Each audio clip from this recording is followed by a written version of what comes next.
Apa ni, Prof? Ada pula kota tua kat Ulu Jempol, kota apa ni, Prof? Kota ada runtuhan bangunan. Serius lah. Ada curve macam tembok. Kemudian tapak kaki dia besar. Prof, tengok muka saya ni keturunan apa, Prof? Prof, jangan gelap, Prof. Cakap je, Prof. Prof, tengok muka. Jangan tengok satu saat bagi jawapan. Cuba. Okey. Ni muka dah buat ni. Okey. Aha. Datuk Syam dan Bugis ke?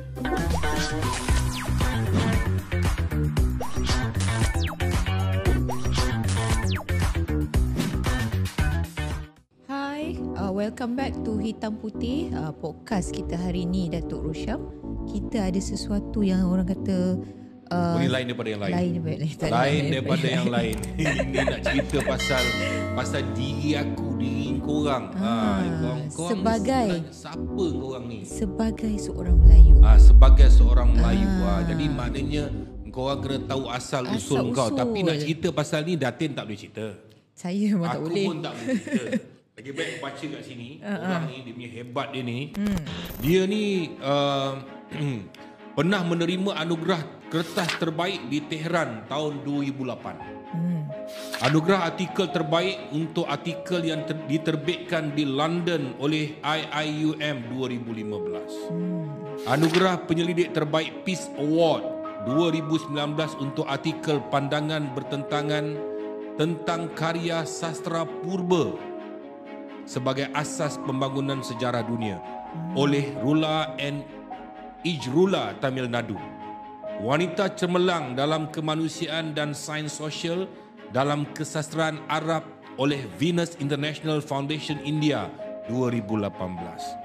Anugerah inovasi produk emas dan penganugerahan secara berterusan dari acara Takrim Al-Akademiyin Al-Akademiyin dan acara TAG pada Jubli Kemasukan ke-30 KIRHS IIUM. Beliau juga seorang penulis buku jualan terbaik Revolusi Bahasa dan Asas Tamadun yang diterbitkan oleh Dewan Bahasa dan Pustaka Kuala Lumpur pada tahun 2020. Ini dah orang yang kita nak cerita pasal Award dia pun memang semua berlatar belakangkan tentang kesusastraan ataupun Melayu tu sendiri, Datuk. So tajuk kita hari ni Melayu di Origin. Melayu di origin, Melayu di Origin. Yang asal usul Melayu. asal usul. Kau Melayu? Melayu. Saya bukan Melayu. Tapi Melayu dah campur-campur ke macam mana Melayu ni? Dah ada orang kata saya campur Belanda lah, betul ke? Ya ke? Tahu. Nampak macam tak pun. Okey, bersama dengan kita, terima kasih Profesor Dr. Solehah Yaakob, ya.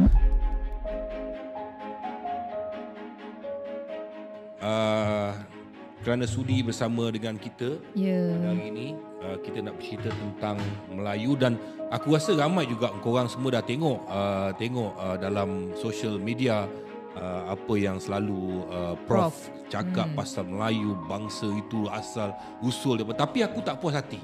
Aku tak puas hati sebab aku tengok figura ni, aku nak berdepan dengan dia. Aku nak tanya dengan dia. Sebenarnya Prof, kenapa Prof tengok saya termenung, Prof? Prof teruja ke tengok saya? Ya, saya teruja. Janganlah Dengan gitu, Prof. semangat Datuk Rosyam Saya semangat. Dia sentiasa bersemangat, Prof. dan Datin juga. Prof asal orang Kelantan ya, Prof? Kelantan. Kelantan. Kelantan. Oh, dia Kelantan. Kalau dia mengaku Kelantan, kejap lagi dia kata mengaku Negeri Sembilan. Kelantan yang tak berapa Kelantan lah. Dia Kelantan ni. Jadi Prof memang pasal Kelantan, anak Pasir jati Mas. Pasir Mas Kelantan. Sekarang berkhidmat di Universiti Islam Universiti Antarabangsa. Islam Antarabangsa. Saya pernah masuk banyak universiti. Oh, Masya Allah. Tapi bukan belajar lah. Kadang berkongsi itu- pengalaman. Itu satu syarahan itu. Saya belajar sampai SPM tapi saya ada ijazah. Kelas tak? Kelas. Yang bagi saya ijazah ni siapa? Ijazah kehormat. Universiti apa? Universiti apa? UMK. Universiti Oh, Malaysia Allah. Kelantan. Universiti Malaysia Kelantan. Lupa. Oh, Lama dah. Nampak? Ada ijazah. Subhanallah. Nampak? Walaupun tak sampai SPM belajar, ada ijazah. Jarang tapi tu. lupa kat Datuk, mana. jarang tu orang macam tu. Jarang. Ini memang satu dalam dunia. Rare. Taklah, saja. Ijazah berhormat saja. Okey, Prof. Prof selalu bercakap pasal Melayu. Melayu. Melayu ni apa, Prof? Okey, Datuk nak apa? Istilah Melayu? Saya nak Asal usul keturunan pergerakan Melayu ke macam mana? Okey. Saya nak tahu asal usul dulu. Mana datang Melayu ni sebenarnya? Orang kata, ada juga pendapat mengatakan, kita ni bukan orang tanah ini bukan kita punya. Kita ni pendatang juga. Saya mendengar saya jadi marah. Yang saya tahu, datuk moyang saya memang dekat sini. Tapi dia kata kita ni pendatang pula. Kita ni datang pada mana asal usul kita ni, Prof? Asal usul Melayu. Okey, berdasarkan kepada kajian yang saya buat, perkataan Melayu itu sebenarnya asalnya Malaur. Mala tu orang. Okey. Ur itu tempat tinggi. Orang yang tinggal di tempat tinggi. Siapakah menamakan orang yang tinggal di tempat tinggi itu Malaur? Orang lain. Orang daripada bandar lain, daerah lain.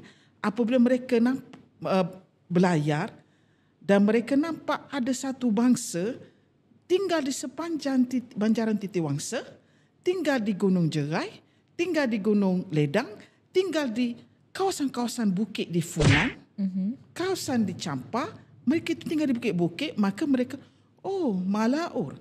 Perkataan itu berasal daripada perkataan Akadi. Akadi ini ialah, dia adalah dialek daripada bahasa Arab. Dia, Prof kata dia orang belayar, ni laut jauh ni tak? Sebab dulu pelayaran itu merupakan orang daripada luar, bila nak pergi ke timur, nak pergi ke China, ke dunia satu lagi, timur jauh, mereka mesti melalui kita. Mereka melalui jalan air. Jalan air belayar. Itu jalan yang terbaik. Mereka melalui jalan air. Jalan air daripada mana tu? Daripada Mesopotamia. Saya suka meletakkan kajian saya, manusia yang sebenar, manusia yang insan tu, adalah berasal daripada Nabi Adam AS. Kita kena peganglah dokumentasi Quran, hadis, kitab-kitab tafsir, kitab-kitab klasik ni, bahawasanya Nabi Adam AS bertemu Hawa di Arafah. Arafah itu di Mekah. Apa maksud Arafah? Pengenalan, pertemuan. Jadi bila berlaku pertemuan, maka manusia membiak di situ. Sebab Adam adalah manusia, insan itu, kerana mempunyai intelektual yang boleh membina tamadun. Makhluk sebelum Adam tidak boleh membina tamadun.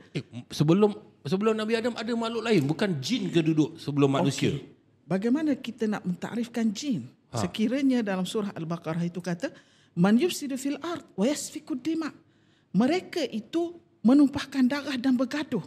Maksudnya di sini, makhluk itu ada daging, ada darah. Setiap ada darah mesti ada daging, Datuk. Mesti ada daging. Maksudnya ini adalah makhluk yang berdiri di atas dua kaki. Tetapi mereka itu tidak dikenali sebagai jin. Bagaimana pula dengan tafsir Ibnu Katsir menjemput makhluk sebelum Adam itu adalah jin? Saya mempunyai tafsiran saya sendiri bahawasanya penulisan tafsir-tafsir seperti tafsir Ibnu Katsir itu ditulis sebelum 1500 AD.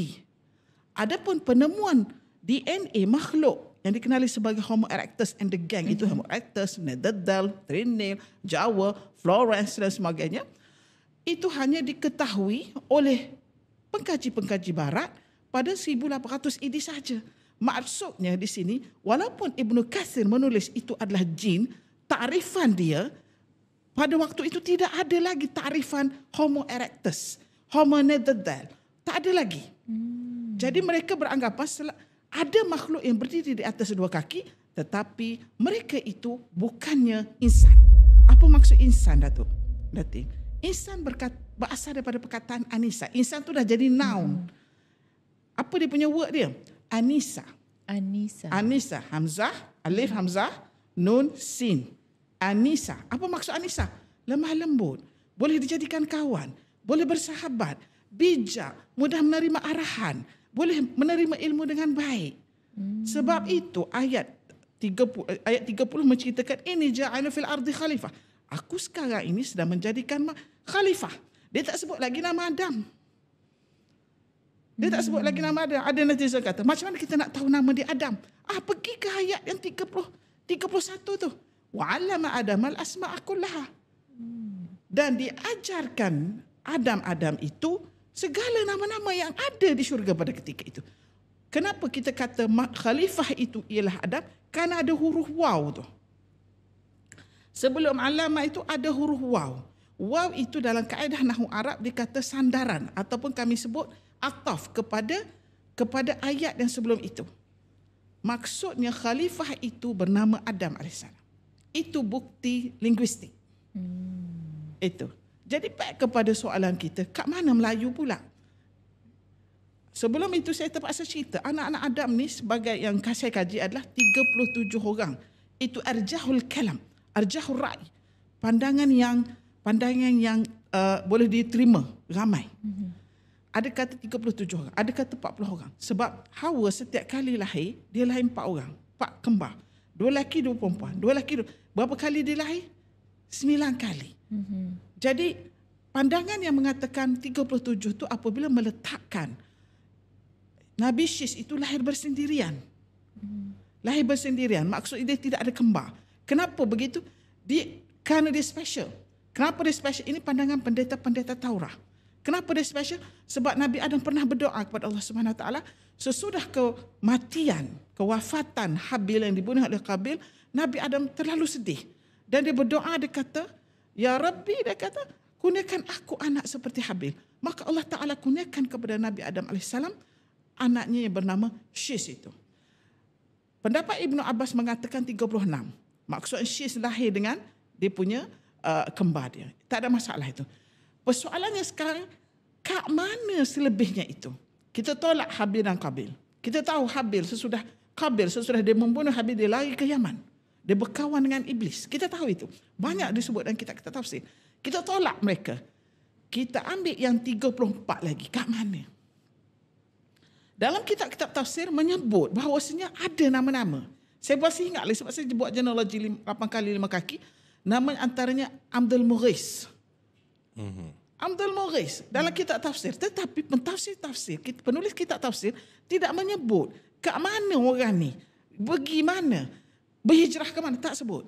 Saya berpandangan ahli-ahli tafsir juga tidak dapat maklumat kerana mereka ini Arab. Apabila mereka Arab, mereka ada ta'assub kepada bangsa mereka. Jadi mereka mengkaji Syis itu dan tasalsul, usul segala nabi-nabi. Nabi-nabi yang kita jumpa dalam Quran semua itu berasal daripada seorang lelaki ini iaitu Nabi Syis. Bermula daripada Syis, kemudian dia pergi ke Idris, Nuh, kemudian dia pergi pada Hud, Saleh, Ibrahim, kemudian dia pergi ke Nabi Khidir, itu, kemudian kepada Musa, kemudian Daud dan Sulaiman, seterusnya, dan antara jarak daripada itu ada 1000 tahun nak sampai ke Nabi Isa AS. Jadi persoalannya 34 orang itu sudah ada pergerakan. Sudah ada pergerakan. Berapakah jarak daripada Nabi Nuh ke Nabi Adam AS? Kajian terbaru dalam Life of Science, saya selalu ikut Life of Science. Dia selalu update dia punya penemuan ekologi. Dia baru jumpa di Laos berusia DNA Homo sapiens. Maksudnya kajian saya mengatakan Adam itu Homo sapiens. Homo sapiens itu takrif istilah saintifik. Apa maksud Homo sapiens? The wise man. Bila kita tengok saintifik, ahli sains menamakan Homo sapiens the wise man, maksudnya kita boleh relate dia dengan Adam. Itu adalah Adam dalam Quran. Sebab Quran itu allama Adam al-asma'a kullaha. Jadi maksudnya di sini apabila the Life of Science itu mengatakan penemuan terbaru di Laos 86,000. Sebelum ni dia kata kami jumpa 35,000 orang Jomo. DNA Jomo 35, DNA nya 20,000. Dia punya DNA dia. Kemudian terbaru dia kata 50,000. Dia selalu update. Jadi saya punya buku dalam revolusi saya tulis 40,000 sebab sebelum itu 40,000. Konsensus daripada saya punya 5 profesor. Saya dimonitor oleh 5 profesor. Saya sendiri yang mencari mereka dan mereka monitor saya punya kajian. Dan apabila saya buat 40,000, kemudian ada yang terbaru. Jadi my next book on this October, saya buat 90,000 lah. Kita kena ikut ekologi itu. Maksudnya di sini, tarikh Adam itu tidak statik. Ia berdasarkan kepada penemuan ekologi terhadap DNA Homo sapiens. Life of Science itu ada sebut. Selain daripada Homo sapiens, DNA, dia ada 86, dia ada 60. Itu ada Homo sapiens. Di sekitarnya ada beratus-ratus ribu. Tapi bukan Homo sapiens. Maksudnya di sini, ahli sains sendiri dapat membezakan mana DNA Homo sapiens dan mana DNA Homo erectus dan seangkatan dengannya. Jadi justru sini kita mengambil data bahawasanya Homo sapiens itu adalah Adam AS. Bagaimana pula ada di Laos? Bagaimana muka bumi pada waktu itu? Muka bumi pada waktu itu tidak ada, dia sebenarnya tidak, bumi ini satu, dia tidak ada pulau lagi. Pulau itu berpecah kemudian. Maksudnya di sini Datuk, ada pergerakan, dia boleh lalu jalan darat, dia boleh lalu jalan air. Tetapi bila jalan air itu famous, dia sesudah itu. Okey, back kepada anak-anak Nabi Adam yang tidak diberitahu tu, saya melihat mereka ini adalah Austronesia. Ini sebelum banjir besar Nabi Nuh Datuk. Austronesia. Makna sudah ada pergerakan ke sini dan kita jumpa Perak Man 10,000 BC. Kita jumpa McLeod dekat negeri terbaru 14,000 BC. Kita jumpa 86,000 BC yang The Life of Science cakap dekat Laos. Kita jumpa Perak Penang Woman. Penang Woman ni saya dah bincang dengan Didi gitu. Penang Woman ni ada dua kemungkinan. Kalau dia kata 5,000 tahun dia sempat selepas banjir besar. Tapi kalau dia kata 5,000 BC dia tak sempat. Maknanya dia sebelum banjir besar. Ada beza tu Datuk. Macam mana bezanya? Saya meletakkan banjir besar itu berlaku 5,000 kita bundarkan. Asalnya 4,800. Berdasarkan kepada carbon dating yang telah dikemukakan oleh ahli sains Turki dan China. Mereka telah pergi ke Ararat di pegunungan. Di Ararat itu pergunungan ataupun banjaran. Quran tak sebut Ararat kan? Quran sebut Bukit Judi. Tempat berlabuhnya kapal Nabi Nuh itu. Saya meletakkan bahawasanya Bukit Judi itu salah satu bukit yang terdapat di Ararat. Sebab Ararat itu banjaran. Tapi Bible menulis Ararat. Nampak tak? Dan orang yang pergi kaji itu dia tak kaji Quran, dia kaji Bible. Jadi dia sebut Ararat lah. Jadi Melayu tadi tu datang pada mana? Okey, bila Austronesia ada. Austronesia sudah ada di sini kan? Sudah berlaku. Sebab itu kita ada McLeod dan sebab itu kita ada Keturah. Makna sudah ada orang di sini. Sudah ada orang di alam ini. Tadi Prof cakap tadi tu bila katakan orang berlayar di bawah, nampak dekat dia maknanya dulu kita ni tenggelam ke macam mana ke? Okey, itu sesudah berlaku banjir besar. Okey, berlaku banjir besar 4,800 BCE. Itu berdasarkan kenyataan ahli saintis tadi. Kita letaklah bundarkan 5,000. Semasa berlaku banjir besar, adakah dia berlaku di tanah Arab saja? Ataupun dia berlaku di seluruh dunia? Seluruh dunia. Betul Datuk. Kerana kitab-kitab tafsir mengatakan seluruh dunia. Tetapi siapa mengatakan di semenanjung Arab saja?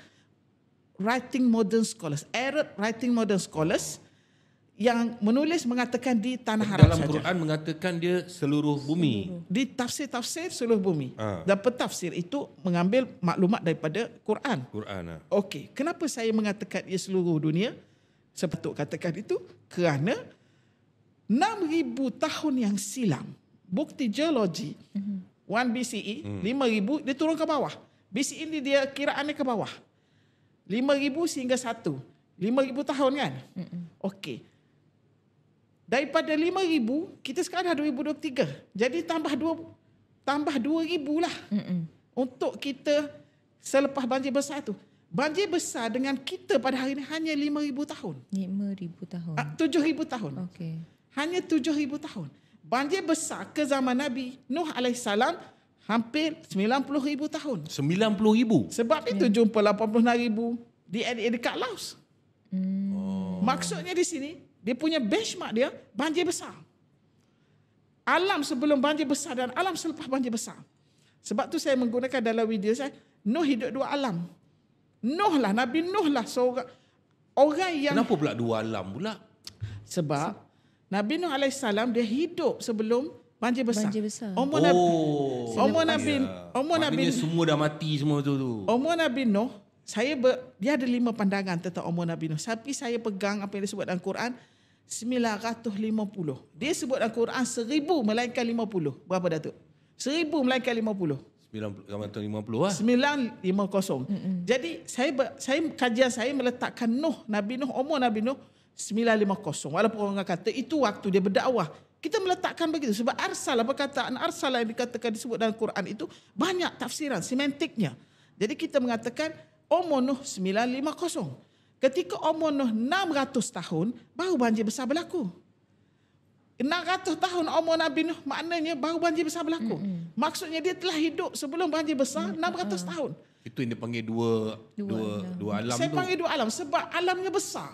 Sehingga kan ahli-ahli kaji ekologi, saintis, ahli falsafah, ahli bahasa tak meletakkan tarikh. Kadang-kadang dia buat out of period. The time itu. Maksudnya alam itu tak serupa alam kita. Alamnya bersih, alamnya penuh dengan waterfall, alamnya penuh dengan hijau. Tidak ada gangguan. Selepas banjir tu, Baru ada perubahan besar. maknanya Dunia sudah bentuk muka bumi bertukar Sudah lah. baru bertukar. Yelah, saya ada terbaca banjir tu 6 bulan. 6 bulan. 6 bulan banjir tu. 6 bulan. Seluruh bumi ni banjir 6 bulan. Lama tu 6 bulan. 6 bulan betul lah. Ada pendapat mengatakan 40 tahun. 40 tahun. Sudah aku salah lagi. Tak, itu pandangan Datuk. 40 tahun lama sangat ni. Ada kata 40 tahun, ada kata 40 hari. Itu ada pandangan. Jadi pandangan mufassir ni dia bukan Quran tetapi kita boleh pegang lah. Maknanya banjir itu berlaku agak lama. Jadi dia telah Tak kira lah pasal lama tapi banjir satu bumi kalau satu hari banjir pun cuba bayang kita banjir tu hari. Kusyuk sangat. Kusyuk sangat. Asal aku syok sangat. Kusyuk sangat dengan sejarah. Tolak sikit. Asal? Lah nampak bijak sikit. Jaga aku. Nampak tadi nampak bodoh lah. Tadi skema. Nampak bodoh. Skema. Dia cakap saya nampak bodoh. Skema. Ada ke dia cakap aku nampak bodoh? Nampak tak? Skema lah. Maknanya terlebih pandai. Tadi kata nampak bijak sikit. Jadi maknanya bijak berlawan dengan Skema. bodoh. Saya selalu gurau Prof. Okey, maksudnya tak kisahlah pasal tu banjir tu, maknanya satu hari banjir, bukan satu hari pun berapa jam je. Banjir pun dah jahanam semua. Ini katakanlah, tak salah ambil 40 hari pun tak apalah. Okey. Okey Datuk. 40 hari banjir, kenapa Allah wujudkan banjir? Salah satu sebab dia nak reset balik dunia dan dia nak matikan golongan yang bukan homo sapiens tu. Bahaya jika ada perkahwinan dan sebagainya. Bagaimana ingin menyampaikan risalah Tuhan? Risalah Tuhan tidak akan mampu disampaikan, didakwahkan oleh makhluk yang bukan insan. Yang Homo erectus and the gang tadi. tapi sekarang ada. Itu bukan itu sebenarnya kalau kata disebut itu macam Lucy kan. Itu DNA yang baru di make up dalam lab. Kemudian ditayangkan di muzium-muzium. Sebenarnya dia orang jumpa DNA ataupun raka, kemudian dia orang bangunkan balik dalam lab itu. Dia make up balik. Jadi orang yang tidak kaji, tidak membaca, tidak percaya, dan jumpa Lucy yang berwajah begitu 100% begitu. Tidak, dia baru make up. Bukan dia jumpa lengkap matanya begitu, tidak. Rangka je. Rangka, dia based on pada skull. Skull makhluk ini lebih keras. Lebih keras tapi otaknya kecil. Sebab tu dia 800 cc ke bawah saja. Mereka tidak dapat mampu membina tamadun. Adapun manusia ni kita 1300 cc ke atas. Justru kita dapat membina tamadun. Dan ahli-ahli bijak pandai telah bersetuju bahawasanya Mesopotamia lah tempat munculnya tamadun awal. Di mana Adam AS berjumpa dengan Hawa. Di Arafah itu. Apa takrif Mesopotamia itu? Iaitu dia daripada sungai Euphrates dan Dajlah, dia melengkung macam bulan sabit. Sebab tu dipanggil the fertile crescent area. Kawasan subur kawasan subur bulan sabit daripada Ukraine, daripada Iraq, dia bulan sabit pergi ke Syria, dia turun balik ke Palestin.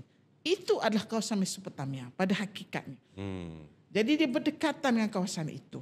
Jadi back kepada di mana orang Melayu ni? Lama tak sampai-sampai kan? Lama sangat saya tunggu ni. Saya geram ni dengan profesor ni. Kan? Kena bawa cerita ni. Pusing cerita sana sini. Lah, kalau tak nak, kita kena tahu Sebab lah kita juga, nak tahu Datin. asal usul kita. Sabar boleh tak sabar? Awak sabar. Sabar boleh tak? Dia Ini semua kita related kena ni, sabar. Prof kita ni. Korang pun kena sabar. Break ni. Ui, tension ni. Tension dah. Sebenarnya ada makhluk sebelum kita macam ni. Aku pun pening dah ni. Yang aku tahu selama ni, aku jadikan Adam. Sebelum Adam tu ada jin. Jin yang berbunuh-bunuh antara satu sama lain. Hari ni pula ada satu lagi makhluk ni. Aduh, pening aku ni. Okey. Banjir besar. Lepas banjir besar, anak-anak dalam kapal tu ada 90 orang. Pandangan yang kuat mengatakan 90, ada kata 80. Siapakah dalam kapal-kapal tu? Bukannya petani. Bukannya orang yang biasa-biasa yang degi-degi tu. Raja-raja. Ini disebut dalam Epik Gilgamesh. Yang naik ke kapal itu, saya meletakkan Epik Gilgamesh, cerita tu lebih sama. Sebab cerita Epik Gilgamesh ada di setiap benua, ada di setiap negara. Tapi namanya berbeza.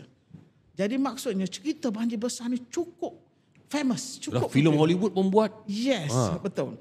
Jadi sekarang ni, bagaimana boleh, bila dah mereka itu bertebaran apabila selesai banjir itu, antaranya anak-anak Sam itu ada 5, Datuk. Asyur. Sam ni siapa? Anak Nuh. Anak Nuh ada 3 yang hidup. Sam, Ham dan Yafid. Sam ini, kalau Rasulullah SAW ada hadis Hasan, riwayat Tirmizi, dia mengatakan Sam Abul Arab. Sam ayah kepada orang Arab. Dia sebut gitu. Ham ayah kepada Abul Habsyi, ayah kepada orang yang berkulit putih, orang Afrika itu. Yafid Abu Rum. Yafid itu ayah kepada orang Caucasian tu, orang putih tu. Orang yang berkulit putih. Jadi itu kesimpulan. Itu hadis Hasan. Hadis Hasan dengan hadis Sahih tak jauh beza, Datuk. Dia hanya ada kecacatan sikit saja pada perawi. Jadi makna hadis ini boleh dipakai. Jadi kita jumpa satu data yang dibuat oleh orang-orang pendeta Taurat dan Yahudi pun sekali. Dia mengatakan pergerakan Sam itu ke semua anak-anak Sam tu daripada tanah Arab kepada Mesopotamia itu, Jaziratul Arabiyah, dia pergi ke timur. Dan timur jauh, termasuk kita. Ham tadi pergi ke Afrika. Yafid naik ke atas pergi ke Europe. Itu pergerakan pertama. Kalau kata mari daripada Sundaland, mari daripada Afrika lah itu sini, mari ke sudah itu. Sebab tu kita jumpa Negrito dan Semang. Negrito kan? Negrito. Orang asli Negrito. Dan Semang itu berdarah Ham. Dia punya DNA Ham. Mereka itu adalah daripada Afrika, pergerakan kedua. Yang ada ni awal-awal adalah Austronesia. Mereka itu yang Negrito dan Semang itu adalah Austroasiatik. Austronesia kita, Austroasiatik mereka. Jadi ada berlaku perkahwinan. Negrito dengan yang Austronesia, maka melahirkan Sakai, Batik, jenis-jenis yang orang asli itu. Nampak tak? Jadi Melayu ini bangsa tanah, Datuk. Melayu Bangsa tanah. Maksudnya orang tengok orang luar, orang daripada Mesopotamia, bila kan dia datang, sebab kita jumpa kapal berusia 8,000 tahun dekat China. Daripada Mesopotamia, Datuk. Dia lalu jalan mana? Lalu kita lah ni. Lalu kita. Kenapa dia mesti lalu kita? Dia tak sampai sana. Sebab kita gatekeeper. Kita adalah penjaga pintu gerbang yang besar untuk ke alam satu lagi. Kan Sumatera. Pernah tengok tak cerita King Kong? Betul. Okey. Masa dia nak pergi ke Singapura. Cerita King Kong nak pergi ke Singapura, nak cari King Kong. Nak cari binatang besar kan. Tetapi perjalanan tu dekat lautan ada macam blok tembok besar. Seolah-olah itu adalah Sumatera. Dia akan jumpa Sumatera dulu daripada Yaman ke, daripada mana-mana Lautan Hindi ke, kan? Dia akan jumpa Sumatera dulu. Sebab India sebelah sini. Seolah-olah tembok besar. Jadi dia akan lalu kita untuk pergi ke alam satu lagi. Okey, persoalan dia lalu mana? Bawah ke, Lautan Hindi ke? Dia naik atas ke? Datin, dia lalu mana? Geografi sikit. Datin kata ke sekolah tinggi. Jawab lah. Tadi aku bodoh. Aku tak bijak. Jawab. Bijak Siapa? sangat. Nampak tak? Dia yang meletakkan diri dia. Dah. Tadi saya Tak, okey, ini- sekarang aku taruh macam ni balik. Aku tak bijak nak jawab ni. Kau bijak sangat, Datin nak jawab. Tu profesor yang tanya tu. Itulah. Ni takut saya jawab. Apa pasal? Bawah.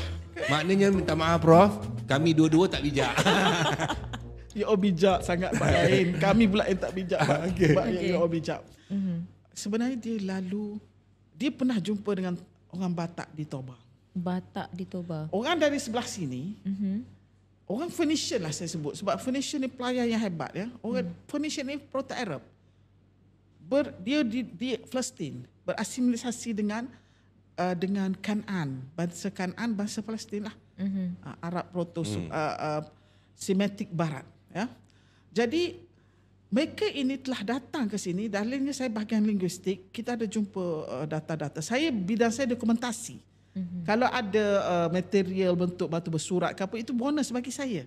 Sebab tu saya berkawan dengan Prof Mokhtar. Dia ada batu Turiye, dia ada relau, dia kena dengan cerita saya. Tu yang dia perlu cari saya untuk tu, dan saya perlu cari dia untuk benda yang bentuk material. Jadi dia lalu mana tu? Dia lalu kawasan kita. Di mana? Dia nak pergi ke sebelah sana, dia lalu mana? Adakah dia lalu Selat Melaka? Tak, Selat Melaka tak buka lagi. Tak boleh lalu masa tu. Selat Melaka. Selat Melaka baru 400 AD. Kurun yang ke-5 atau kurun yang ke-4 AD baru boleh lalu. Sebelum itu mereka lalu Sungai Batu. Sungai Batu. Ya, Batu ni kat mana? Dekat Kedah. Mereka lalu Kedah. Sebab tu Kedah itu ada beberapa nama. Bukan nama Kedah saja. Kedah tu nama baru. Kedah paling lama ialah nama Kalah. Kadaram, Kataha, Kuaci. Orang Cina, orang Parsi, orang Eropah menyebut itu adalah Arab menyebut tentang tempat ini. Dan kita berjumpa nama Kedah itu ialah Kalah. Yang pertama itu the eldest name of the Kedah adalah Kalah. Kalah itu disebut dalam inskripsi Shalmansur. Raja Shalmansur cerita daripada Kingdom Assyria tadi. Anak Nabi Nuh yang tu daripada Kingdom dia punya susur galur itu pada tahun 1300 BCE. 1300 BCE kita boleh convert kepada zaman akhir Nabi Musa AS nak masuk ke zaman Jalut. Itu kalau kita ikut cerita Quran. Jadi Shalmansur ini ada dalam dia punya inskripsi nama Kalah. Itu yang ada yang tegur saya, dia kata Kalah itu bukannya Kedah. Dia mengatakan mereka mengatakan tak betul lah apa yang saya kata. Saya kata kenapa pula? Biblical study hanya adalah hypothesis. Kita berhak meletakkan bila kita ada satu kajian, kita berhak mempamerkan, memberitahu orang ramai. Ini adalah Kalah. Kenapa saya mengatakan Kalah? Kerana Kalah itu sebenarnya Kalah itu European sound. Orang Eropah ni Datuk tak boleh sebut huruf Ain. Dia tidak boleh menyebut huruf Ain dengan bagus. Sebab tu dia tak boleh kata ard. Dia hanya boleh sebenarnya earth yang disebut bumi itu dalam bahasa Inggeris tu earth adalah maksudnya art. Dalam bahasa Arab art. Itu salah satu sebab. Jadi dia dalam batu bersurat inskripsi kuno. Maknanya orang putih ni nak ambil bahasa Arab lah. Yes. Banyak perkataan Arab dia ambil. Banyak. Lepas tu dia kata kita pula ketinggalan zaman. Yes. Jadi dia ambil dalam batu bersurat ancient ni Datuk, dia tidak ada huruf vowel. Dia tidak ada huruf A, I, O, U. Mengangguk macam faham ya. Yelah, tengah betul-betul memahami lah ni Prof Dia tidak ada cakap. huruf vowel. Dia hanya ada huruf consonant. Jadi macam mana dia European tu boleh baca Kalah? Sebenarnya Kalah. CL titik, ada punya koma aja.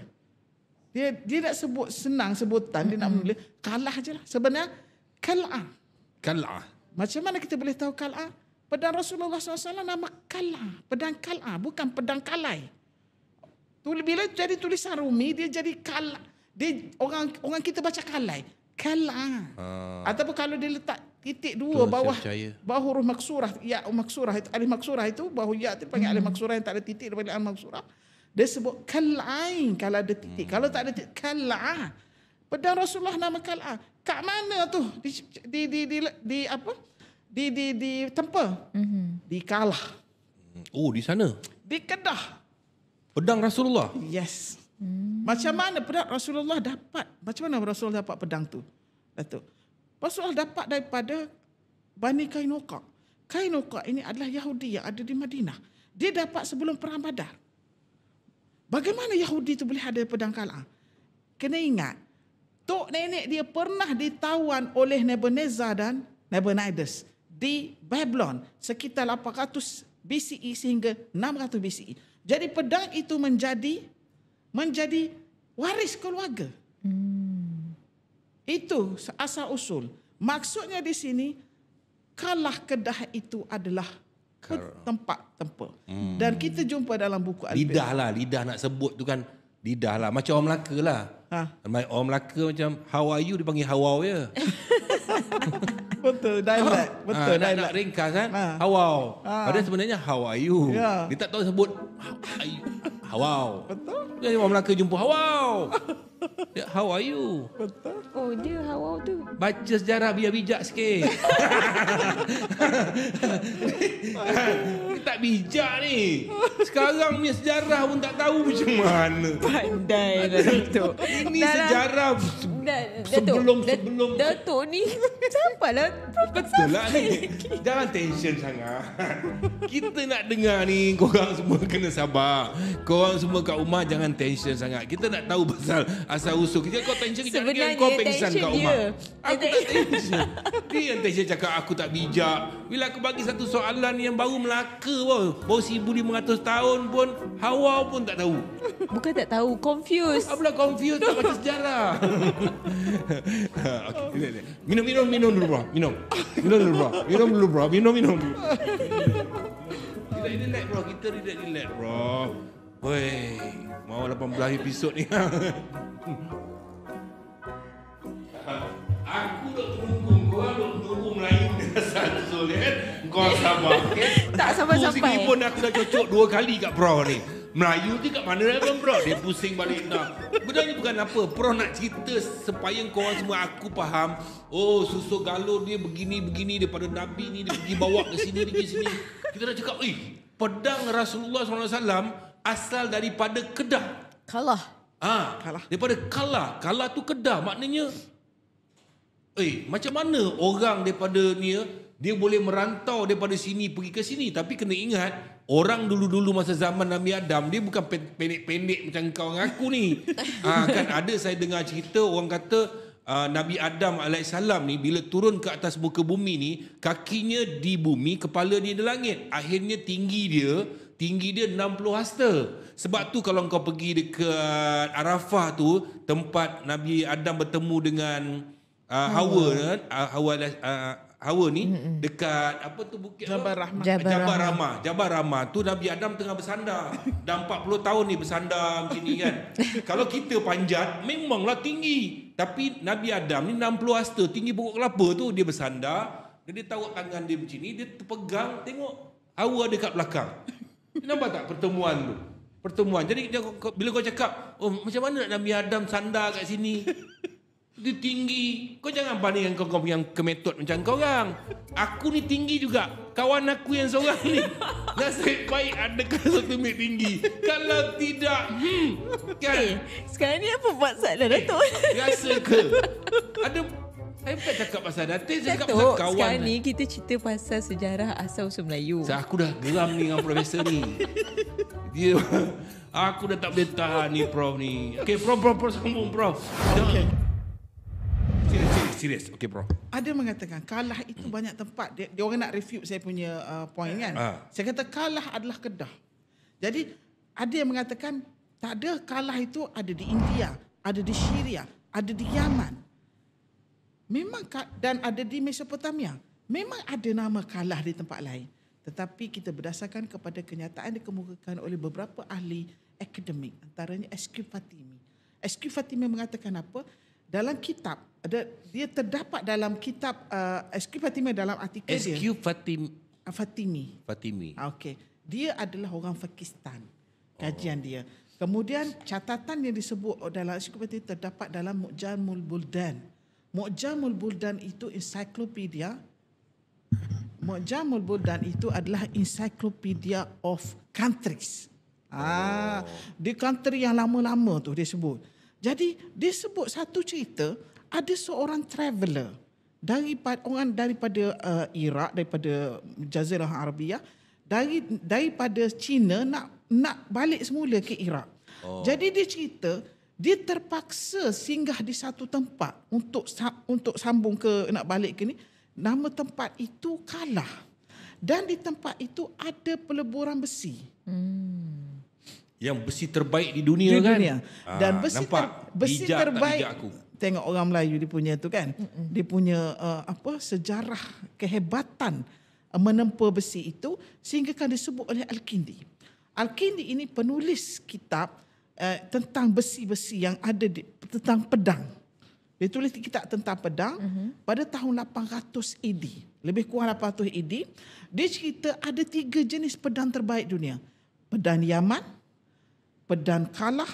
Dia sebut Kalah lah sebab dia Kalah sebenarnya. Dan ketiga pedang India.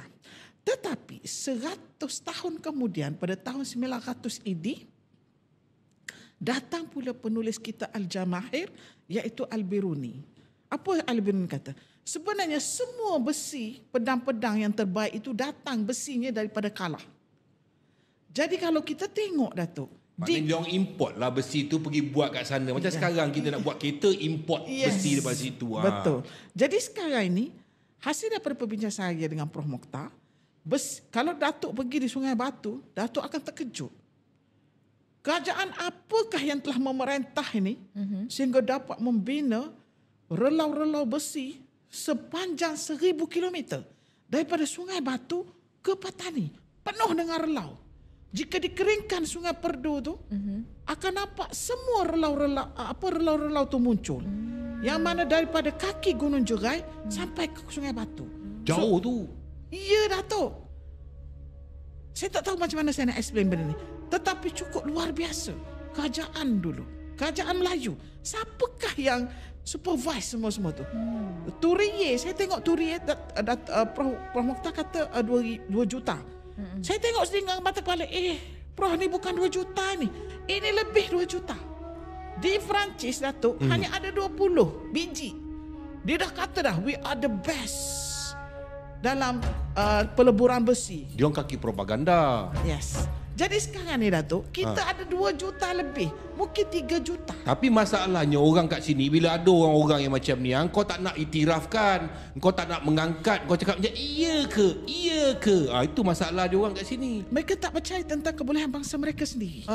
Jadi bila dia tengok macam tu, dan kita tengok siapakah yang buat?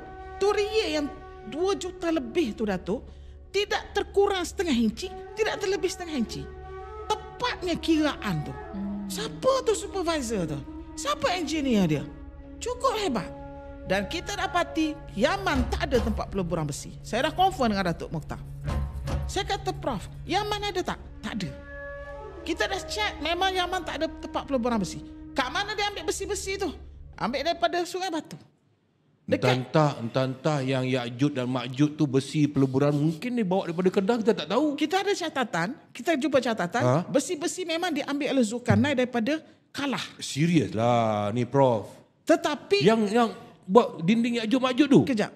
Tetapi peleburan tu bukan berlaku di Sungai Besi, di Sungai Batu. Tapi di sana peleburan berlaku di tempat dia nak tempa tu. Sebab saya jumpa dalam buku Al-Kindi, dia tunjuk ilustrasi dia. Gambar itu ada dekat Persia. Gambar dalam buku itu dia tapi betul juga kalau katakan nak kurung Ya'jud dan Ma'jud ni, kalau cakap besi-besi macam besi kereta engkau tu, tak tahu leh. Dia kena besi yang terbaik lah. Maknanya Zulkarnain kena bawa besi yang terbaik. Okey. Dalilnya apa? Dia bukan tempa, dia bukan buat cairan tu dekat Sungai Batu, dekat Kedah. Dia punya relau tu 4 segi. Relau dekat Sungai Batu bulat. Saya dah bincang dengan Prof Mokhtar. Prof Mokhtar kata, ini relaunya di kaki gunung. Dalam gambar tu. Askar-askar dia sibuk duduk mencairkan besi tu. Tetapi ketulan, dia ambil ketulan daripada kita. Nak cerita sikit Zulkarnain ni. Sebenarnya Zulkarnain yang sebut dalam Quran itu bukan Alexander the Great, bukan Cyrus the Great. Okey. Kenapa saya boleh kata gitu? Sebab Zulkarnain yang ada dalam surah Al-Kahfi itu hidup serentak sezaman dengan Nabi Ibrahim AS. Mengikut buku tafsir Ibn Katsir, Ibn Hajar Asqalani dan beberapa tafsir yang lain menyebut bahawasanya Zulkarnain sebut dalam surah Al-Kahfi itu hidup 2000 sebelum lahirnya Nabi Isa AS. Jadi 2000, dia kata aksar alfain. Aksar alfain dia tak pergi ke 3000. Sama ada pergi 2000 ataupun 2500. Kita buat macam tu. Dia panggil sirka. Dalam kiraan sejarah ancient ini, kuno ni dia ada C titik kecil. Maknanya it's all about. Dia tidak exactly. Jadi 2000, saya letak 2000 sebab kajian saya Nabi Ibrahim AS dalam 2000. Dan Nabi Ibrahim AS ini disebut dalam kitab tafsir. Nak percaya boleh, tak nak percaya tak ada masalah. Tak kisah kita kan. Jadi Nabi Ibrahim AS telah mengislamkan Raja Himyar ini bernama Zulkarnain ini, dan mereka telah tawaf di Kaabah bersama-sama Nabi Ismail AS. Saya boleh tunjuk tempat dalam kitab-kitab tafsir itu. Sebab benda ni adalah kitab Arab. Jadi ramailah orang tak percaya.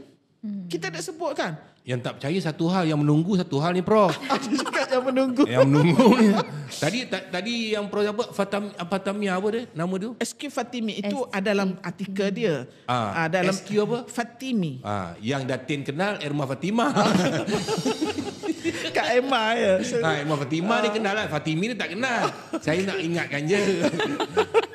Prof, jangan buat saya marah Prof. Okey, orang Melayu. Back kepada orang Melayu. Jadi sekarang tiba-tiba saya terjumpa, saya ada peta. Peta tu siapa bagi? Saya ni berkawan dengan lima profesor monitor perkajian saya, dan peta-peta yang saya dapat kebanyakan daripada Prof Kopansky, daripada Prof Ghassan Tahayasin. Siapa mereka? Prof Kopansky ni world professor, history world professor history lah dalam bab ni. Dia orang Poland, converted. Dia jiran saya masa di UA. Dari bilik dia. Saya banyak data-data saya dapat. Kemudian Profesor Ghassan Tahayasin daripada Iraq, di ekologi.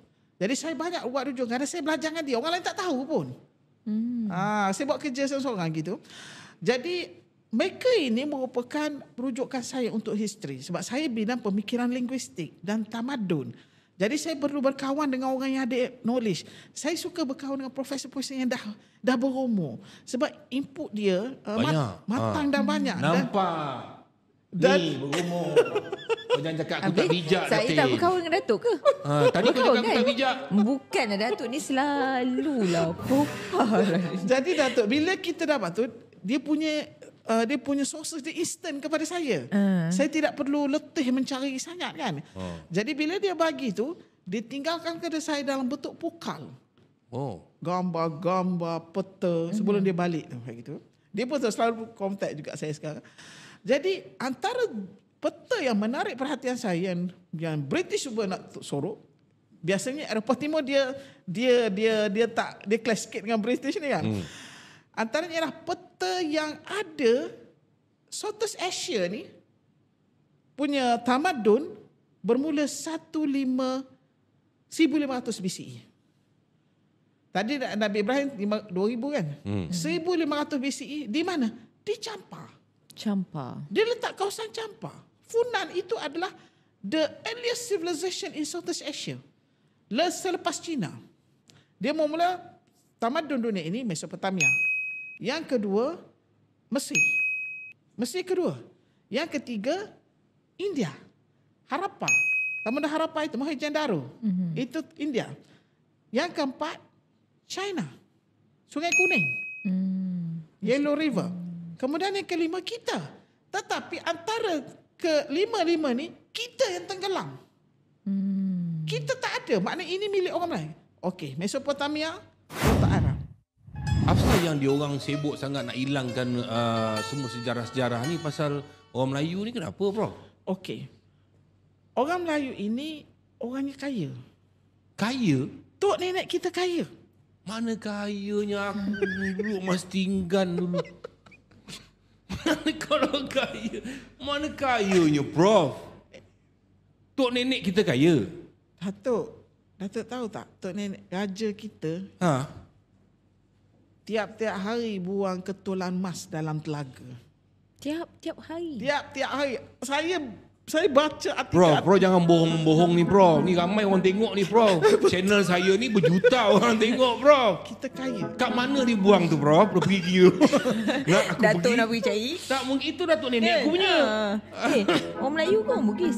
Melayu ke Bugis? Aku Melayu Bugis. Melayu juga. Okey. Sebenarnya kita ini, tok nenek kita tidak pernah dijajah. Kita kena letak dalam kepala kita. Apa pula tak boleh jajah ni, bro?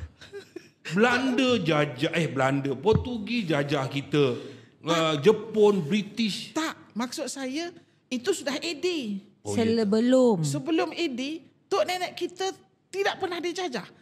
Pemikirannya free, independent. Jadi mereka bebas berlayar di sana sini. Dan mereka ini pembuat kapal-kapal yang besar. Di mana mereka belajar buat kapal? Dengan orang Phoenician. Dalilnya apa? Orang-orang ini telah berhubungan. Antaranya kita dapat dalil daripada linguistik simbol. Orang Melayu buat kapal? Kapal Mana ada orang sampan boleh lah. Datin sampan tu. kapal orang Melayu pertama yang besar bernama Pinisi. Dan nama itu digunakan oleh orang Bugis sekarang ini. Dan bila kita kata macam tu, orang Indonesia marahlah. Itu milik Bugis. Dulu kan tak ada Indonesia Malaysia kan. Dulu satu rumpun saja kita ini. Jadi mereka ini telah berhubungan dengan orang sana. Dan orang Phoenician ni bukan saja ajar orang Melayu, dia juga ajar orang Brazil. Benar. Sudah ada pergerakan di Brazil pada 800 BCE. Dah masuk Brazil Habis itu. orang Hawaii itu macam orang Melayu tu ada. Okey. Orang Melayu.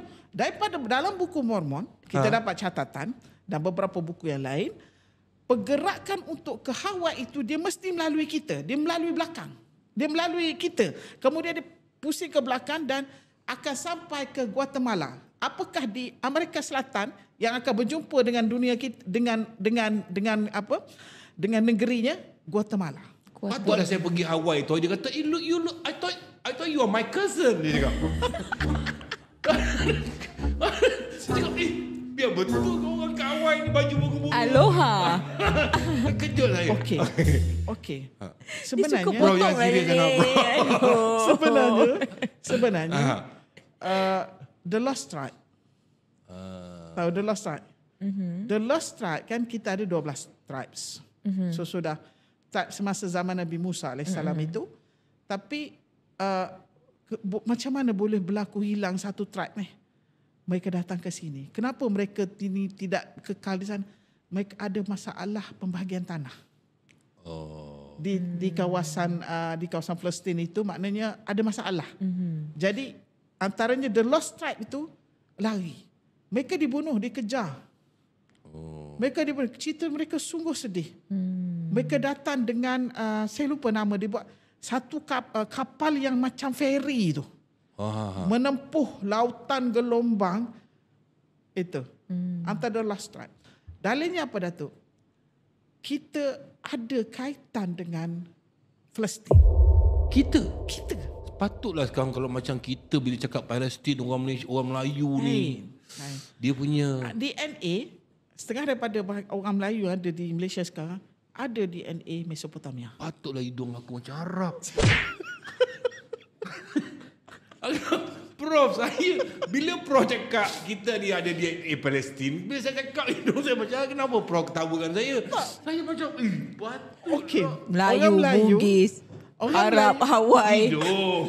Brazil, semua Datuk lah. Orang Melayu tak semuanya Melayu itu daripada keturunan daripada keturunan Nabi Ibrahim. Sebab disebabkan nama Melayu itu orang tanah. Orang yang tinggal di tanah tinggi.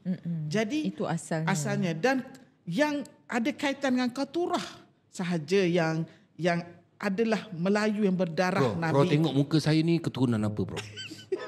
Bro jangan gelap bro. Cakap je, Prof. Bro tengok muka. Sekejap. Bro, jangan tengok satu saat bagi jawapan. Cuba kau. Okey. Ni bro. muka dah buat ni. Okey. Aha. Datuk Syamlah Bugis ke? Bugis. Ada darah Bugis? Bugis ni ada link dengan Saya Laksmana Bentan. Bugis ni ada link Sabarlah, baik. Biarlah Prof. link dia dengan cakap. The Lost Tribe. Tapi dia hilang data tu. Maksudnya Yalah, bangsa- yang tinggal aku seorang je sekarang. Prof, kau ajar masa saya Prof. dalam Tuhfatul Nafis Mananya Prof? Berapa tahun Prof buat kajian? Yang hilang tu ni dia. Prof kena buat kajian ke aku. tak ada. Bayar aku Prof. Jadi sebenarnya okey. Sampai kau punya masa duit. Tapi masalahnya sekarang dalam Ada masalah pula. Tuhfatul Nafis tu dia punya daing celak, daing merewah itu dia nak sampai ke atas kan kata yang ada kaitan dengan Sulaiman alaihissalam itu dia hilang data. Dia daing apa? Dia daing apa? Saya tak tahu. Daing Hilang yang data. hilang. Ambil darah saya Prof. Daing yang hilang. Bugis daing apa? Datuk takkan tak tahu Saya- susu tak. galo. Saya daripada Bugis Laksmana Bentan. Nak ke atas tu tak ada data sebenarnya Datuk Atas tak Osyam. semana mental. Sebenarnya kan kita dah ada kata civilization 1500 BCE. 1500 BCE turun sampai ke 1 BC cukuplah 1500 BCE. Campur pula dengan zaman Sriwijaya 670. Jadi 1500 campur dengan 670 2000 lebih kan? 2000 lebih. Kita nak sampai ke alam 2000 ni kita tak ada data. Data kita hilang. Saya hanya jumpa data Raja Melayu yang pertama nama dia Tuan Patani. Tuan Patani. Tuan Melayu Patani di Patani bertarikh 3 BC. Oh, itu nama tempat tu Patani tu. Itu saja. Dia Pak Tani, dia orang buat padi. Tapi dia ni dihormati dan dianggap raja lah, Raja Patani. Itulah Raja Melayu yang kita jumpa. Yang dia kata yang Sungai Batu tu kata Sultan Muzaffar tu dah 1100. Yang baru ni lagi. Yang baru. Jadi okey, 1100 itu sebelum 1100 tu siapa raja? Kita ada Sriwijaya. Sebab tu Sriwijaya sebenarnya dia Sribijaya. Vijaya. B. Bukan Vijaya. Bukan sebab kan catatannya ditulis oleh Brahma kan. Jadi orang India pun sebut Yelah, Vijaya. nama kita pun dulu orang salah tulis kat ni dekat apa dekat penjawab pendaftaran ni sekarang ni tahun 60 pun salah tulis. Abang saya nama Rosli ROS dia tulis tu RUSELI Ruseli jadi dia. Tak betul. Ini kita cerita pasal zaman dulu kan. Dia salah sebut. Okey. Jadi itu adalah macam mana boleh muncul kerajaan Sriwijaya itu. Pada kajian saya dia bukan muncul di Indonesia. Dia muncul dari kekalahan kerajaan Champa dan Funan. Mereka itu raja-raja besar. Tamadun kan bermula di situ. Apabila kalah, mereka turun ke bawah. Okey, Funan ni bukan Vietnam punya area, bukan? Vietnam tu sekarang Vietnam tapi Funan tu bahagian bawah. Champa tu tepi. Bukan ke dulu dekat Vietnam tu kat Vietnam tu orang Melayu yang duduk situ. Lepas tu kalah, dia perintah 500 tahun. Tu Chen Lang yang serang tu orang daripada selatan China tu. Turun tu serang tu. Serang dia, maknanya dia serang, lepas tu dia orang lari ke Himalaya. Betul ke tu? Pergerakannya ada di situ, Ada situ. tapi pergerakan kita dapat besarnya ke bawah. Jadi tu yang ada Sriwijaya. Dia Sebab tu Prof, sorry Prof. Sebab tu kalau kita pergi Vietnam, dia tak suka kita sebut Melayu kat sana. tak suka sebut Champa, jangan sebut Melayu. Champa. Nanti kena Kena tangkap Melayu Champa. Tak boleh sebut. Tak Champa dulu Vietnam tu nama dia Champa. Betul. Betul, campak. Maknanya dia dah, maksudnya Melayu campak tu dia perintah kat situ sampai 500-600 tahun. Lepas tu dia kena serang dan dia orang lari ke Himalaya. Himalaya tu tu gunung Datin. Malaya tu Melayu. Tolong teruskan Prof. Okey. Sebab itu Hitler. Apa pula Hitler? Prof, saya dah pening ni Prof. Hitler Prof, jangan lupa. Ayo Prof. Hitler ingin mencari bangsa ini. Serius lah Prof. Sebab dia tahu bangsa ini akan bangkit di akhir zaman. Oh, okey. Hitler kan dia Dia memerangi berhubung, ya. dia memerangi Jews. Ya. Jewish kan dia Ya. memerangi. Dia mencari bangsa ini. Siapakah orang Melayu ini? Dia pernah mencari orang bangsa ini di Malaya. Dia tak jumpa. Sebab bangsa itu tidak ada di Malaya. Bangsa itu ada di sini. Di silap tempat. Dia pergi Himalaya. Dia pergi di Himalaya. Maknanya masa kat Himalaya tu, gunung Himalaya, maknanya dia duduk, memang betul lah orang Melayu tu duduk di tempat tinggi. Okey, gini. Banjaran Titih Wangsa, kita ni Malaysia ni Melayu.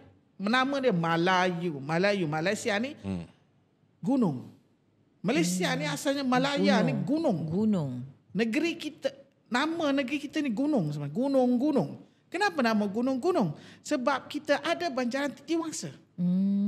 Kenapa bila bergempur semua tak berpecah pun, tak berpisah pun Kelantan, Perak sebab Ada tulang. ada tulang, you are right. Tulang belakang. Jadi dia ada tulang. Kan ijazah kehormat. Bijaklah. Dia ada tulang. Tapi kenapa Sumatera, dulu kan Sumatera bersambung. Tak mampu dah nak tempuh, nak tampung sebab Sumatera itu kan dia ada Merapi. Dia ada gunung dia tu kan, yang gunung Merapi semua tu. Jadi kita melekat dekat Banjaran itu. Banjaran itu macam tulang belakang bersambung ke Himalaya. Itu ceritanya. Ada orang tanya saya, ada masa kita bagi talk tu, dia tanya, "Okey Prof, tapi kenapa dekat Kedah kita tak ada nampak pun gunung tu macam tembok tu?" Dia tak semestinya tembok. Daripada banyak Himalaya ini, ulu dia adalah di Ulu Jempol tu. Negeri Sembilan. Itu kawasan untuk, kalau dari air kan orang lalu kawasan tu dulu. Gateway. Nampak bijak. Gateway. Daripada bahasa Arab panggil bawabah. Jadi bawabah. Pintu besar. Gateway. Jadi daripada situ, sebab tu kita jumpa kota tua di situ. Jempol. Ulu Jempol. Di Bukit Beraja tu ada. Apa ni Prof? Ada pula kota tua kat Ulu Jempol, kota apa ni Prof? Kota ada runtuhan bangunan. Serius lah. Ada curve macam tembok. Kemudian tapak kaki dia besar. Lepas tu dekat batu-batu tu ada tulisan. Ada macam Mana writing. tapak kaki besar? Mana betul lah saya cakap tadi orang dulu tinggi. Ya. Jadi bila saya bincang dengan Kok Ahmad, dia ni yang bahagian DNA Ozel tu, syariah CEO tu, dia kata macam saya jadi bingung tu sebenarnya bila bincang nak cari kita punya identiti ni. Dia kata, saya setuju dengan pendapat dia, ada pergerakan daripada Yaman. Yaman pula. Yaman itu adalah orang Ad. Ad kan di Yaman. Nabi Hud tu sebenarnya bila berlaku Nabi Hud alaihissalam kan kemusnahan kepada kaum Ad, ada 30 orang yang hidup. Tak mati semua. Siapa yang hidup? Nabi Hud dan ada lagi yang selebihnya pengikutnya. Mereka tu keluar daripada mana tu bila Nabi Hud dapat maklumat daripada wahyu daripada Allah Taala akan dihancurkan dengan angin sarsaran. Jadi mereka cepat keluar pergi ke Mekah. Mekah ada dah masa tu. Sebab tu kita kata Mekah tu, Kaabah itu dibina oleh Nabi Adam AS. Mereka itu telah keluar. Mereka telah keluar untuk pergi ke Mekah. Daripada jauh mereka nampak kampung mereka telah dihancurkan. Selama 8 hari 8 malam itu. 7 hari 7 malam itu. Angin sarsaran itu. Menghancurkan semua tanaman mereka yang subur sebelum itu. Bukan ke Mekah tu Kaabah. Kaabah tu dah ada sebelum Nabi Adam. Masa zaman Nabi Adam ada. Zaman Nabi Adam, apabila Allah perintahkan semua malaikat supaya membina satu Kaabah, yang dipanggil Baitullah, dan satu lagi Kaabah dipanggil Baitullah di langit yang ketujuh. Itu ada dalam tafsir-tafsir itu. Dalam Quran dia dalam yang saya baca tu 30 orang itu pergi ke Mekah. Dalam perjalanan mereka minta hujan. Mereka solat istisqa. Ada dah waktu itu. Jadi semasa kenapa mereka tu subuh sebelah tu? Kerana mereka ada empangan Ma'rib kan ada di Yaman. Siapa yang membina empangan Ma'rib tu? Luqmanul Ad. Bukan Luqmanul Hakim. Saya nak cerita macam mana boleh ada pergerakan. Dan dialah raja Yaman yang pertama. Masa tu dia tak panggil Yaman, dia panggil Himyar. Jadi Zulkarnain ini raja Himyar yang keempat. Tahu dah cerita dia. Adakah Ya, bro. Faham tak? Faham. Okey, bro. Adakah Zulkarnain pernah sampai ke sini? Pernah. Sini. Di Banjar. Dia mesti lalu sini dulu untuk pergi ke timur jauh. Kan dalam Quran kata Zulkarnain pergi ke Gharb, hujung barat dan hujung timur. Hujung timur kat mana Datuk? Pandai. Jawab. Hujung timur kat mana? Jepun? Dia kata tempat terbit matahari Jepun? Jepun. Bukan. Kedah. Sebenarnya sudah ada satu pulau lagi selepas Jepun tu. Tu sebenarnya yang terbit matahari. Apa tu? Tapi tak ada pernah dikomersialkan. Apa dia, Prof? Satu pulau, ada nama pulau itu. Pulau Keti ni. Datin, Pulau Keti. Pulau Keti. Pulau Keti tak tahu? Pulau Ketiak. Prof pun tak tahulah. Sorry. Okay. Pulau itu, dia pernah sampai. Prom ni buat aku tertunggu-tunggu. Aku tak tahan gini interview ni. Dia pening aku. Jadi dia kat mana pulau ni, Prof? Cepat, Prof. Dia ada sebelah Jepun itu. Kemudian, maksudnya di sini, kalau Quran dah kata macam tu, mesti dia sampai ke situ. Jadi dia kata di situlah terbit matahari kan. Dia kata tempat terbit matahari di awal timur, paling awal itu di timur, di pulau, dia bukan Jepun. Ada lagi satu pulau lain. Kemudian di akhir barat itu. Kalau akhir barat apa Datuk? Dia akhir hujung sekali barat. Portugal. Ronaldo. Okey. Ronaldo. Zulkarnain ni. Nanti dia, Prof. Mana pulau nama apa, Prof? Kita cari lepas ini. Kena rahsia sikit. Aku kena ranking dengan orang yang aku jemput. Biasa aku ranking orang tau. Ini dia ranking aku ni. Harapkan aku seorang je bijak. Partner aku ni tak membantu langsung. Saya jam lah. Dah tengok. Dia jam pula. Okay, bro. Sorry, bro. Okey. Dekat mana justru ni kita punya hipotesis lah. Sebab tidak ada data, tidak ada cerita pasal alam Melayu ni. Kenapa? Tak ada cerita, tak ada catatan. Kemungkinan orang tidak mencatat. Yang kedua, kemungkinan catatan tu hilang. Ataupun dihancurkan kot. Dihancurkan. Sebab kita berapa kali dah kena jajah ni. Bila dijajah maknanya dah info-info genuine kita tu hilang.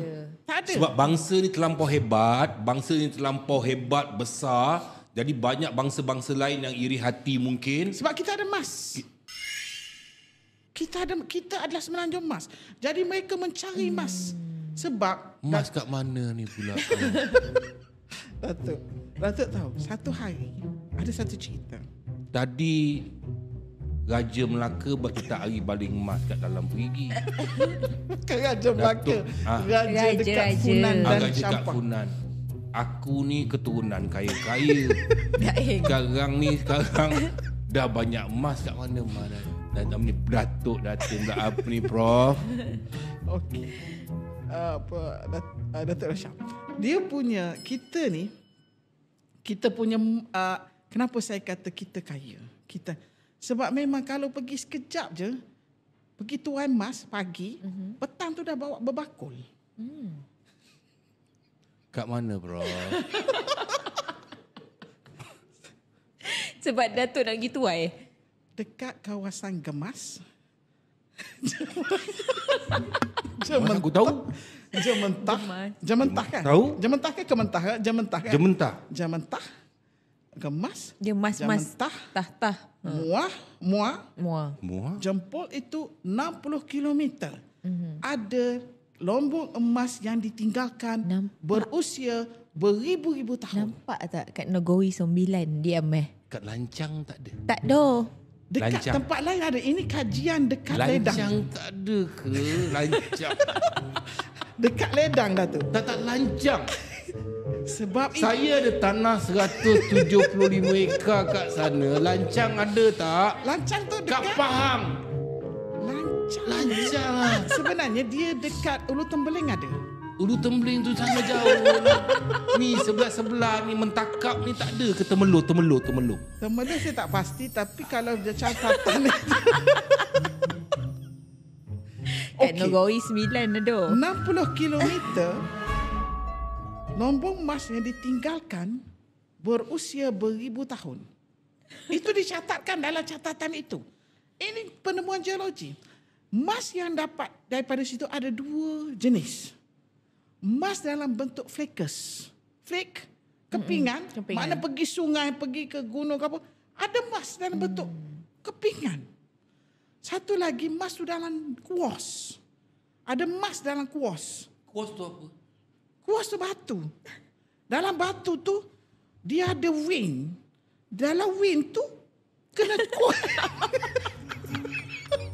kena korek emas tu. Saya suka nak Prof ni. Nak korek emas tu kena guna mata kapak 0.3 milimeter. Yang Mata kapak 0.3. Prof dah kaji sampai mata kapak ni. Jomlah kita pergi kat Limbah ni. Apa lagi nak buat podcast ni? Tak payahlah buat podcast ni. Tak payah buka rahsia ni. Kejap lagi semua pergi hulu je. Hulu bendol. Hulu jempol. Pergi cari emas dah berduyun-duyun. Semua pergi cari emas kat sana. lepas tu kesal takut masih ada sampai hari ni. Maksud Ada lagi sana? ada sampai hari ni. Aku pun Prof ni kalau tak. Aduh. Prof ni Prof. Okey. Nak kaitkan dengan soalan. Aduh Prof, mati aku ni. Lepas tu satu hari Wih, macam nak buka cerita. Prof, aku ni bukanlah apa pelajar universiti Prof. Satu hari. Okey Prof. ada seorang jurnalis. No. Saya dah sebut dah dalam video tapi saya nak sebut lagi. Daripada Eropah. Sekitar 1800. Ini ada disebut dalam buku Munoz, saya baca. Dia jumpa sebuah sekumpulan orang dalam kapal, kemudian baru balik daripada tuai emas. Tuai emas Penuh dengan emas dalam kapal tu. Diorang pagi-pagi dia macam pergi tuai cari ikan. macam pergi nelayan tangkap ikan. Kayanya kita. Tu nak cakap kita kaya. Datuk nenek kita kaya. Sebab tu dia boleh berkawan dengan orang yang Phoenician tu. Yang Himyar tadi. Maknanya kalau kita kaya ada emas, masa tu bangsa Melayu tu dia nak buat apa saja pun dia boleh import. Mai sini. Yes. Aku boleh bayar engkau, kau buat ni, kau buat Yes. ni. Mungkin kalau buat relau yang dekat Kedah tu pun dia panggil orang-orang datang nah kau jadi hamba aku bayar pekerja aku. Yes. Dan dia ada gajah. Gajah. Gajah cukup banyak di sini, di Kedah ni. Gajah lah yang menjadi bulldozer. Menjadi lori-lori besar untuk bawa Kedah, bawa Emas keluar. emas keluar, bawa besi. Besi tu besi padu, Datuk. Saya dah pegang besi tu. Dia bukannya tanah kan kalau kita itu adalah besi. Memang the best iron. Saya tahu padu benda ni. Okey, back pada cerita tadi. Kemudian jurnalis tu tanya orang tu dalam kapal tu. Kamu ni daripada kami baru lepas menuai emas di sebelah sana begitu. Kemudian dia kata, kamu ni bangsa apa? Kami Minang. Minang. Kemudian kami ni Minang. Waang ni. Siapa datuk nenek kamu? Jurnalis tanya. Kami asal usul daripada Zulkarnain. Apabila masa 1800 tu lebih kurang kan Stafford Raffles ada dekat sini dekat Singapura. Berita ni sampai pada Stafford Raffles. Apabila Raffles mendengar kenyataan sebutan daripada orang Minang tu, apa Raffles cakap? Raffles kata, begitulah sikap orang Melayu. Suka menempelkan dirinya dengan orang-orang hebat. Lah. Maksud orang Minang itu bukannya Alexander. Dia kata Alexander the Great itu mustahil menjadi datuk nenek kepada orang Melayu.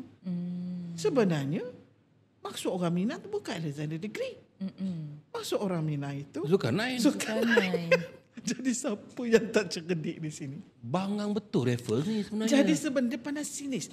Sebenarnya Raffles itu hanya 300 tahun sebelum lahirnya Nabi Isa. Dan Cyrus the Great pun bukannya Zulkarnain, kerana dia 550 tahun sebelum lahirnya Nabi Isa. Zulkarnain hidup 2000 tahun bersama dengan zaman Nabi Ibrahim AS. Jadi maksudnya di sini bermula daripada kenyataan Raffles itu, no wonder kita dapati kita hilang jumpa punca. Dalam buku Salatus Salatin tulis Iskandar Zulkarnain dari putera Macedonia. Maksudnya Salatus Salatin asal hilang. Yang dalam Jawi itu hilang. Yang kita dengan kita ialah dalam catatan dan tulisan Rumi. Dan telah diolah oleh Orientalis. Syalaba tak silap saya. Dia kata Iskandar Zulkarnain dari Macedonia. Bukan. Zulkarnain tak ada nama Iskandar. Zulkarnain dan Quran tak ada nama Iskandar. Dia nama Zulkarnain saja. Iskandar itu untuk Alexander. Kenapa dipanggil Alexander? Itu dalam bahasa Inggeris. Dia nak tunjukkan orang dia hebat, dia guna pakai. Dia guna pakai macam ni. Itu. Jadi maknanya betul lah sebenarnya orang Melayu tu hebat. Kalau kita tengok macam mana sampaikan hilangnya Melayu tu, hilangnya identiti Melayu di mata dunia, yang terakhir Melaka lah. Bila Melaka tu dijahanamkan sampai Melaka tak ada raja. Melaka tak ada istana. Melaka tak ada istana. Padahal Melaka ni dulu dia punya empire dia, kesultanan dia ada kapal armada yang terbesar di dunia. Dan dia adalah pusat perdagangan. Perdagangan yang terhebat di dunia. Kan? Tapi akhirnya dia hancurkan sehancur. Hari ni Melaka tak ada raja. Sebenarnya yang ada Evan Musa. Melaka bersejarah. Melaka bersejarah je. Sebenarnya Melaka itu alam Edi untuk alam Melayu. Kedah Tua alam BC untuk alam Melayu. Kita sudah ada wakil dah. Tapi dihancurkan maklumat Kedah Tua dan dihancurkan maklumat asal Melaka, diambil 1400 kemudian diangkat ke 1511. Portugis itu. Itu sebenarnya. Tapi Allah Maha Kaya. Ujung-ujung zaman ni Allah pilih Prof Mokhtar berjumpa teori itu, pelebur itu, untuk lebur besi itu, accidentally. Dia tak sengaja jumpa. Dia melihat paras laut. Di kajian tengok paras laut. Pelik tempat ini. Dan dia berjumpa pun 2007 dah, Datuk. Masih baru. Sebelum itu banyak kajian-kajian daripada orang putih buat PhD lah, datang Sungai Batu lah, pergi Kedah, Lembah Bujang. Tak jumpa. Allah tak bagi jumpa. Bagi kat orang Melayu juga. Bagi kat orang Melayu. Kalau jumpa orang lain jumpa, bangsa lain yang jumpa, interpretasi mereka berbeza. Dia orang akan tipulah. Inilah, itulah, inilah. Dia sebenarnya besi itu dibawa daripada sana lah. Sekarang ni pun, walaupun Prof Mokhtar jumpa, pihak-pihak yang tak suka nak tutup alam BCE ni, alam BC sebelum zaman Nabi-Nabi ni, masih wujud. Mempertikaikan otak ini daripada daripada India. Ini tak, ni bukan, ini adalah bukan milik orang Melayu, milik orang India, milik. Saya kata saya baca dah tu. Kurang ajar dia orang ni. Betul. Saya kata sampai tahap ni maknanya kita tak tahu. Maknanya kita ingatkan dia orang ni dah dendam dia nak hilangkan bangsa dah habis dah. Sampai ke sekarang. Maknanya kesumat. Kemudian tanya sampai ke memusuhi Prof Mokhtar. Maknanya saya dalam bahaya lah ni, Prof. Saya pun sama. Tak, Prof tak bahaya. Sebab saya keturunan yang ada sekarang ni yang nak buat kajian. Datin, ketawa tu dah elok sikit, Datin. Tapi jangan kau sibuk. Tolong potong ketawa aku tu. Potong ketawa aku tu. Dia yang ketawa macam tu. Betul saya potong. Ketawa tu manis-manis. Ketawa manis-manis sikit. Tak, persoalannya. Tak apa, itu yang potong-potong lah. Tak, saya faham, Datuk, saya faham. Saya rasa kita punya tajuk ni kau boleh asal usul Melayu. Itu. Sampaikan Prof Mokhtar. Bro ni serius sangat. Relax bro, aku nak ketawa ni bro. You know what bro? Ada Prof. Sampai ke Prof Mokhtar je bro.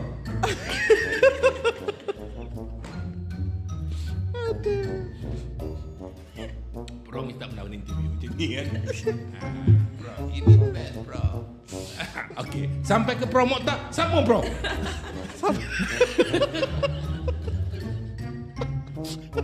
Saya ingat Didi jadi. Enggak, Didi tak jadi macam ni. Hari tu dengan Didi Chronicles. Tak jadi macam ni. Didi pun terpaksa ikut saya punya retak. Jadi ni. Tadi setengah jam kat saya tengok. Macam mana lambat sebab Prof ni. Aku tengok katil berbulan. Aduh. Okay bro. Habis dah tak tahu nak tanya apa. Soalan ni hari ni kita tak gunakan ya. Okay, Prof Mokhtar sambung Prof. Prof Mokhtar bawa Keturia pergi ke luar negara, check DNA semua. Tapi di question balik. Di question oleh orang yang bukan Melayu ni. Betul ke kat mana kamu bawa? Tak valid. That word. Kenapa benda ni tak dikenakan, tak dipersembahkan kepada Majlis Raja-Raja Malaysia? Okey. Ini salah you Prof. Okey, sekarang ini 2 minggu yang lepas saya dah ke Kedah balik dan sekarang ni Jabatan Mufti dan Majlis Fatwa Negeri dah tahu cerita sebenar. Okey. Sebelum ni mereka tak mendapat cerita sebenar. Lalu Lembah Bujang tu benci sangat dia orang. Tapi bila dapat cerita sebenar, mereka nak dengar. Jadi saya panelis yang kedua, Prof Mokhtar panelis yang pertama, Saudara Syahnis panelis yang ketiga pasal wakaf. Jadi bila muncul tu, mereka memang mengiling kepala, kenapa kami tak tahu sebelum ni? Kenapa tidak ada info sebelum ni kepada kami? Ya, dia kata, jadi sekarang ini kita dah ada satu perancangan untuk jadikan buku teks. Buku teks? Yes, kepada sekolah-sekolah pondok. Jangan tahu nama saya dulu Prof. Buat kajian dulu dalam buku teks. Biar rahsia dulu. Buku teks tentang, tajuk dia lebih kurang macam ni. Tamadun Ummah Islam dan Alam Melayu. Tamadun Ummah Islam dan Alam Melayu. Prof Mokhtar bahagian teori Ray dan relau besi semua. Saya bahagian penceritaan daripada zaman Nabi-Nabi ke situ. Saya nak datang. Dan itu akan digunakan oleh sekolah-sekolah pondok dan mak tahfiz setakat ini. Sebab susah sangat nak masuk kementerian. Mereka tak boleh terima. Kan kementerian kan itu. Kita buat dulu yang ni. Campur. Jadi kita tak nak buang masa dah. Kita dah banyak dah buang masa. Satu. Lepas kedua, kita akan buat galeri. Galeri itu macam Borobudur itu. Ini perlukan dana. Jadi kalau Borobudur itu 10 km daripada jalan raya itu kita dah nampak dah. Borobudur kan? So. Jadi benda yang sama akan dibuat di Kedah. Jangan tahu gambar saya dulu. Jadi 10 km daripada jalan di Kedah sudah nampak bangunan tu. Bangunan tu dah budak-budak architecture dah lukis semua dalam bentuk relau. Jadi saya tanya Prof Mokhtar berapa biji ni relau sebab berapa biji bangunan kena buat ni sebab tempat penemuan relau dan turi itu banyak tempat. Ada dalam 4 tempat, 5 tempat. Jadi dia mesti buat relau tu dalam 4 atau dia nak cover kawasan tu supaya nampak ada bangunan. Dalam bangunan tu Datin, kita buat galeri, ada pejabat, ada studio, ada kelas-kelas yang semuanya alam Melayu bermula daripada BC, AD, kita akan letak kat situ. Supaya orang Melayu ni bila ada cuti-cuti, kalau dah tak nak balik kampung, jom kita tengok kesan-kesan bangsa kita. Masa tu saya akan dijulang lah. Saya yang tinggal. Jadi kita rasa, wow, itulah jati diri kita. Maknanya ada hubungan. Orang tanya mananya bukti kan? Orang kata, maknanya itulah nanti asal-usul. Asal-usul. Penceritaan The itu. origin of Melayu. The origin itu yang Datuk nak tadi kan? So, itu. Dan Datuk rasanya kena datang juga ke Sungai Batu. Kita akan buat ujung tahun ni akan ada lagi conference, penemuan lagi dalam 3,000 akan dijemput dan awal tahun depan ada seluruh dunia. Seluruh dunia. Seluruh dunia. Dan ini anjuran negeri Kedah. Kena ni besar ni. Datuk ambil peluanglah benda ni untuk siarkan ke apa ke kan. Lepas ni. Okey, terima kasih kerana sudi menonton Hitam Putih Kehidupan di Suhan Channel. Dan Usanita setiap hari Ahad jam 9 malam. Kami akan kembali dengan topik-topik yang lebih menarik selepas ini. Thank you tontonan anda yang 20 juta tu. Dan Assalamualaikum. Bye. Ku Usanita.